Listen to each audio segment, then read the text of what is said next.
Okay, in this video I'm going to be answering a whole lot of questions that I've received from people over the last few weeks about why I'm doing what I'm doing and who am I and where do I come from and why I'm in the situation I'm in. So there we go. We're going to cover it all in this video, so let's get to it.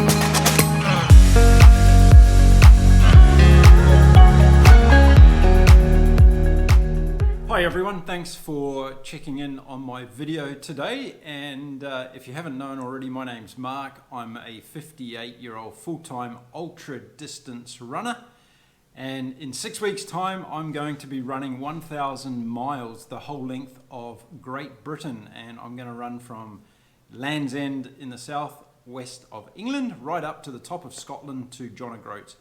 And check out some other videos on this channel about that run, and you're going to be able to follow that run through my daily vlogs as well that I'm going to be doing while I'm away. But in this video we're going to be talking about questions that you've asked me, received over the last few weeks. Lots of people asking inquiries about how different things are going on in my life, how did I end up where I am. So I thought, okay, I'm going to put a quick video together to answer those questions. So this is what the video is all about. So the first one is, why did I decide to become a full-time athlete at the age of 57? Well, that was last year. So the answer is, I have been a corporate guy for most of my life. I was a global corporate executive with a great company called DHL. That's the logistics company, the yellow vans. You've probably seen them everywhere around the world. And I had a fantastic career with that organization, and after leaving that organization I set up my own not-for-profit organization, which I worked on for a number of years. And then another switch in life, I became a carer for my parents who were very ill for a while, and then I decided to buy a sailboat and live on the sailboat. So I did that for 4 years as well. Then while I was living on the sailboat I met a lady and we fell in love and we got married. And we decided to get together and spend the rest of our lives together. So here we are, we're doing that right now. And during that journey I thought, right, what is it that I want to do in my life? And I thought, well, I'd really like to be a competitive athlete again, even at my age. And after discussing this with my wife, we said, yes, let's do it. It's important to live your dreams in life. So last year in July, I decided to become a full-time ultra distance athlete. And that's the story to it. And I decided to do that because I think life's too short. You should follow your dreams and put everything into it. And I believe that if you work hard and have a lot of passion and don't listen to the naysayers, that you can achieve anything you want in life. So that's why I became a full-time ultra distance athlete at the age of 57. Okay, the next question is, how did I end up living in Mexico? Well, it's a little bit like the first question, or it has something to do with the first question, I guess. After my wife and I got together, we decided we wanted to live in Canada. So we went to Canada and we bought a house and we were getting all settled into Canada life, and we ran into some immigration issues. So we decided that, okay, while we still work on that, we'll go to Mexico and base ourselves, because my wife is Mexican and her family's here. So we decided to come to Mexico, where we've been now for nearly a year.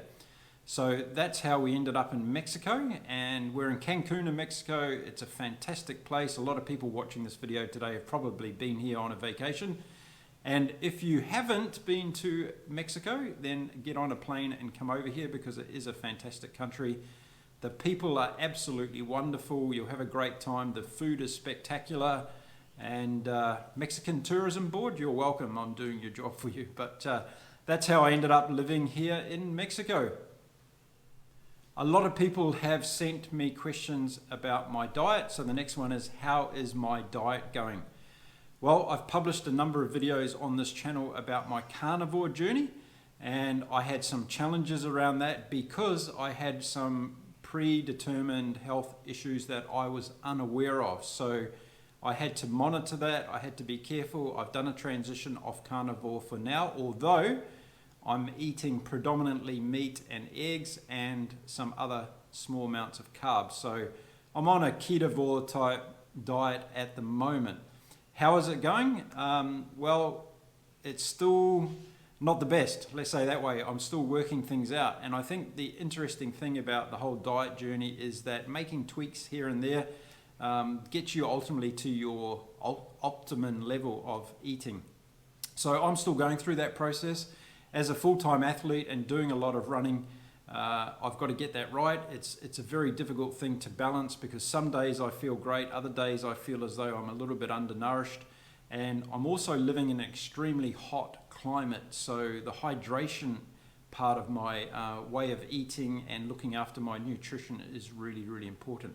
So the short answer is I haven't really dialed it in properly yet. I've still got a few tweaks to make, and I'm going to be doing that over the coming weeks. Really important for me to nail this before I get off to the UK to do my big run. So I'm going to be putting a lot of focus, as I continue to do, on my diet and see how that goes. So for labeling purposes at the moment, I'd say I'm in the carnivore space, but still with a lot of meat and desire to continue with that because I think it's really, really fantastic. Next question is, what running shoes do I wear? A couple of people have asked this, and I'm currently wearing Asics Novablast 3. I bought these a couple of months ago. They are fantastic shoes. Depending on your budget, I know a lot of people, can't afford a lot of these hyper shoes that are coming out. I'm actually one of those people, but I made the plunge and I took on these new shoes and they are really, really good. So my run durations are anything from an hour up to 4 hours in duration. So I'm doing a lot of long distance running. These shoes are holding up really, really well. They feel really, really good. If I did have a little bit of a criticism, it's around the tongue area where they're a little bit tight. But that comes down to foot-specific dimensions, so that may not be a problem for you if you were to get these shoes. I also run in a pair of local running shoes called Charlys, which are a Mexican brand. They're made in Vietnam, like most other shoes, and they're very good. They just cost $40, and I use those every other day or every now and again to break up my shoe pattern. So I think it's important not to use the same running shoes every single day. And if you can, to try and break up the running shoe technology as well so that it doesn't harm your feet by using the same shoe all the time. So there we go.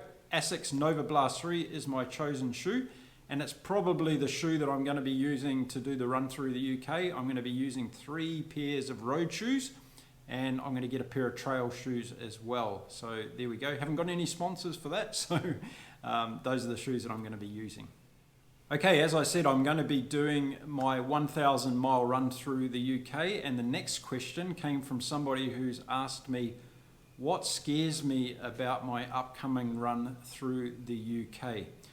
Well, there's nothing that really scares me per se because I've been training now for a number of months, in fact 8 months, and I had a COVID break in between there. And I feel very, very prepared. So I've done a lot of long distance back to back. I run every single day. So I've got a run streak going at the moment of day 78 today. And I just feel as though I'm preparing in the best way that I possibly can. So there's nothing really that scares me. I lived in Europe for a number of years, so I'm familiar with the weather and what that can throw at me. I expect to get some pretty horrendous weather in different parts of the UK, even though we're coming into spring when I'm going to be doing this run. And I'm just really, really looking forward to it. So rather than looking at this, what scares me side of it, I'm actually looking at all the wonderful opportunities. I'm going to be running in some amazing scenery, some amazing locations, through some very historic parts of the UK. And if you haven't checked out my other videos, I'm also doing this run for a charity-based purpose. So I'm doing this for an organisation called Looseheads, which is a UK-based but global entity that looks after the well-being, mental health of rugby players, men and women across the world. And I'm going to be raising a lot of awareness for that organisation and the activities that they do so that people can get behind that organisation and support it. So that's how I operate, I guess, in terms of I look at the positive side of it and the wonderful opportunity that I've got to do this rather than looking at the things that scare me. So my short answer is nothing scares me about this run coming up in the UK. What excites me are all the opportunities, possibilities, people I'm going to meet, places I'm going to see, and the memories I'm going to make with my wife on this amazing adventure. Next question is about being a YouTuber, and I thought this was really, really good because I've just started my journey off on YouTube and I really don't know what I'm doing. I'm just trying to make it as I go and learn from others. That's what I'm trying to do. So the question is, how do I find being a YouTuber and what's hard about being a YouTuber? I'm not so sure there's so much that's hard about being a YouTuber. I like making videos. I know that I have a lot of growth and opportunity to improve in making my videos.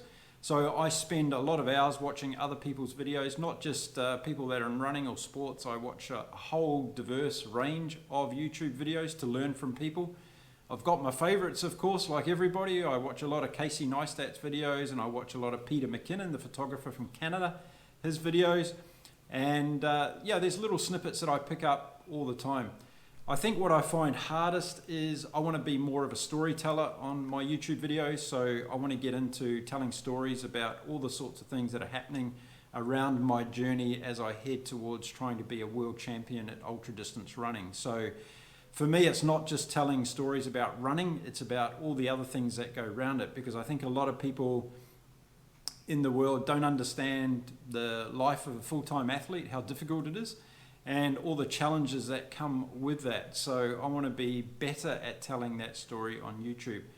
I want to also become better at editing and making the videos more professional and better quality, and I think that's just something that's going to naturally happen as I go deeper and deeper into the journey. But I really love it. I love all the support. The fact that I'm sitting here today doing a Q&A from people that have watched my videos and given me feedback is fantastic. I love that, so please keep that coming. I want to hear a lot more from the community that's getting around this channel, and yeah, that'll help me become a better YouTuber as well. So there we go. I love everything about what I'm doing with YouTube, but recognizing that I have a lot to learn and looking forward to that growth. Okay, next question is related to running again, and the question is, you don't seem to get injured very much. What is the secret? Well, that's a really good question, and other than getting COVID over Christmas, I haven't been injured, touch wood, since I started back in July of last year. And I truly believe that there's a couple of things that I do that make sure I lower the risk of injury, because I'm not going to say you can always be injury free. I don't think that's a realistic goal in the world of running, but I think that you can really minimize your risk of getting injured. And what I do is a few key elements in my training. The first one is, I've mentioned it already, the warm-up process before I go for a run. This can last anywhere from 15 to 20 minutes for me, and I'm really getting all the different muscles and joints and bones in the body ready to go for that run. So I'm doing dynamic stretching, I don't do static stretching, and I do some core exercises as well that really get me into the motion for running. Then I find that I've got all my muscles engaged when I take off, and that first mile, that first kilometer, I feel like I'm really straight into the running. So that's the first thing that I do. The second one is the recovery process. So I come back home, I make sure that I have a proper cool down process, maybe jump into the pool for a couple of minutes and just relax through a bit of hydrotherapy there. That helps as well. And then making sure I get the hydration and the food going into me as well.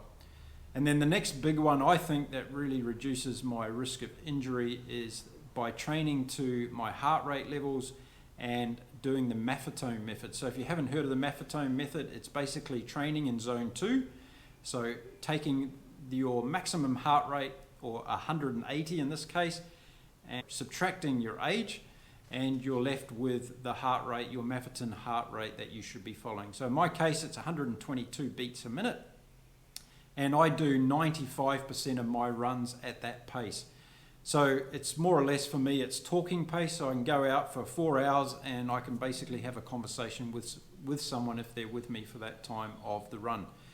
Now this is pretty slow running because my goal and what I'm doing with my training is to be able to run for many hours without stopping and keeping a steady pace going. So I'm not trying to break a half marathon record or a marathon record or a 800 meter record. I'm going for endurance, and I want to be able to run for longer and steadier pace.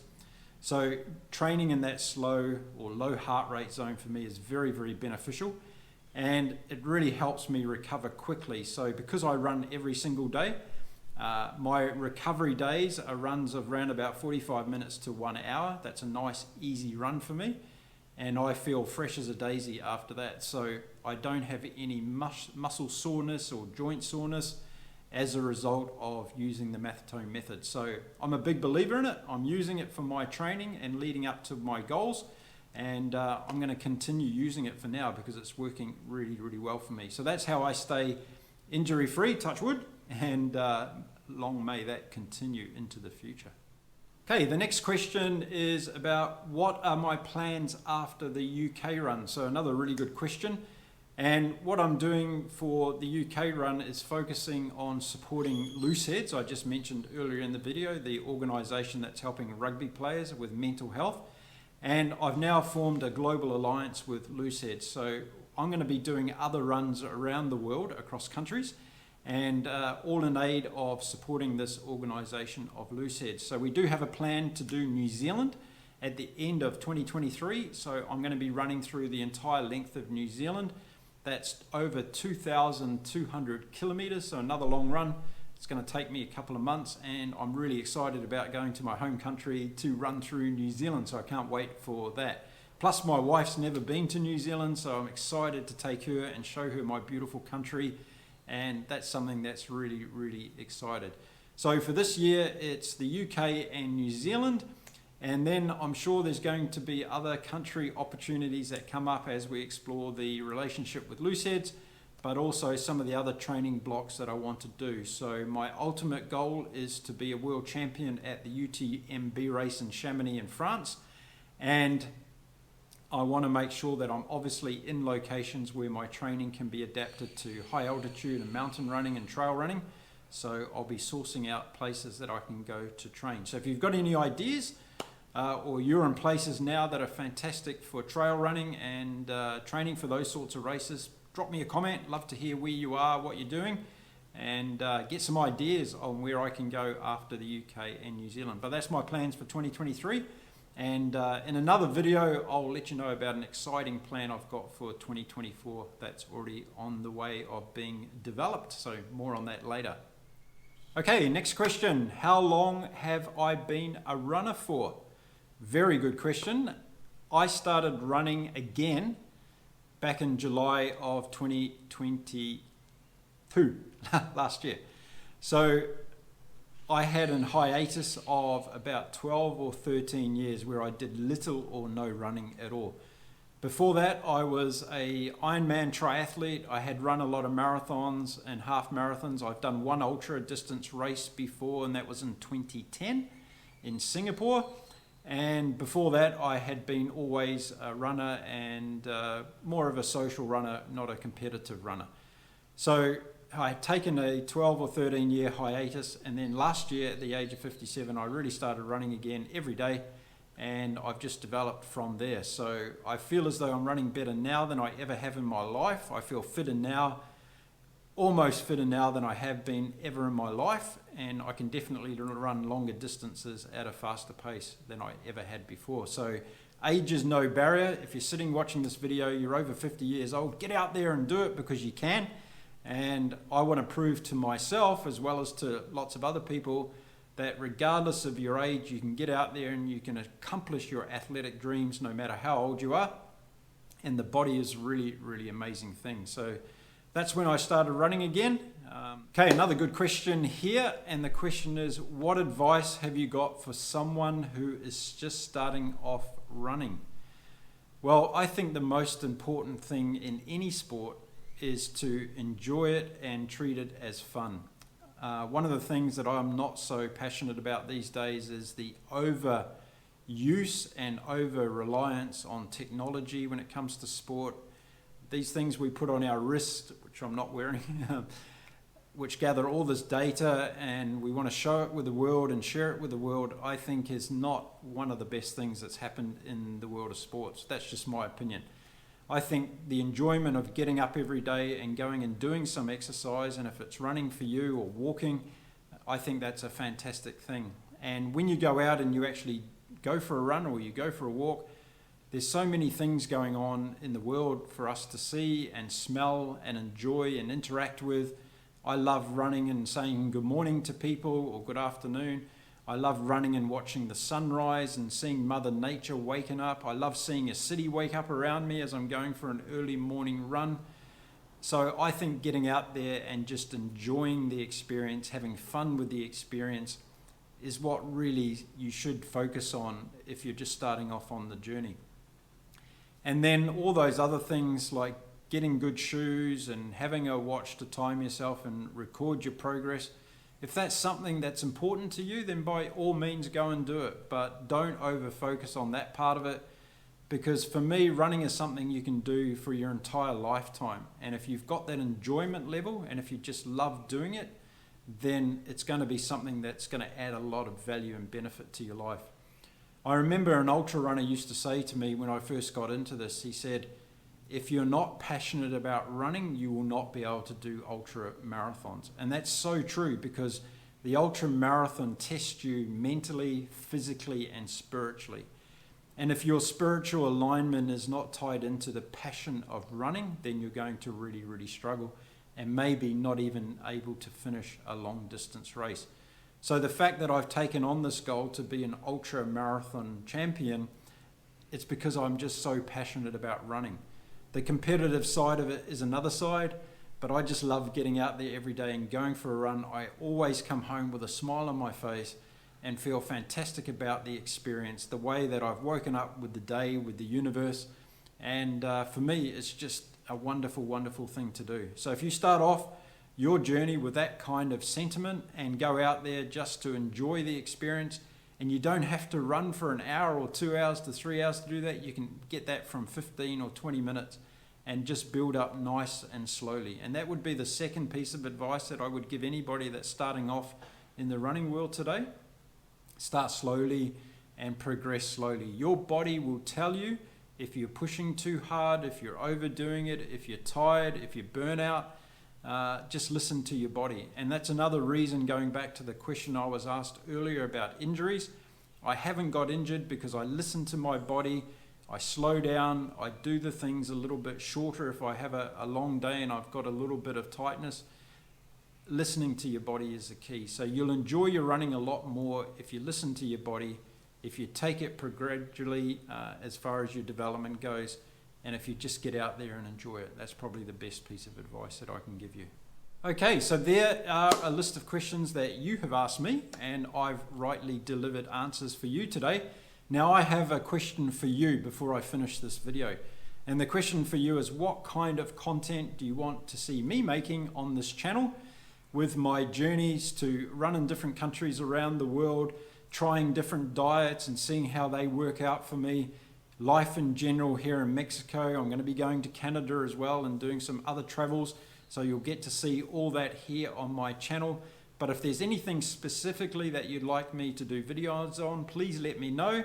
If it's about sports equipment, if it's about running gear, how I train, training plans, all that sort of stuff, happy to make videos for you, the community. So I want to listen to what you like to watch as well. So there we go. I've given you a lot of answers today. If you can give me an answer on that, I would be truly appreciative of it. Okay, well that's it for another video. This has been fun. I've liked answering everybody's questions. I think we'll do this on a regular basis, and in a few months' time, where I've got a list of other questions, I'll answer them for you. Don't forget, please hit the subscribe button. It helps me enormously, as well as making a comment and liking the video if you like my content. And don't forget to check out my community page. We're posting things on there as well. And check out in the description, I've got a link to my other social media accounts, as well as my Patreon account where you can help me. This is my full-time job, so I'm trying to make a living out of this as a 58-year-old athlete. That's not always easy, so any help I can get from my community is, of course, greatly appreciated. Okay, well, I'm off now, and thank you for watching this video. I'll be back again soon with another video. Until then, stay safe, stay well, everyone, and if you can, get out and go for a run. See you soon.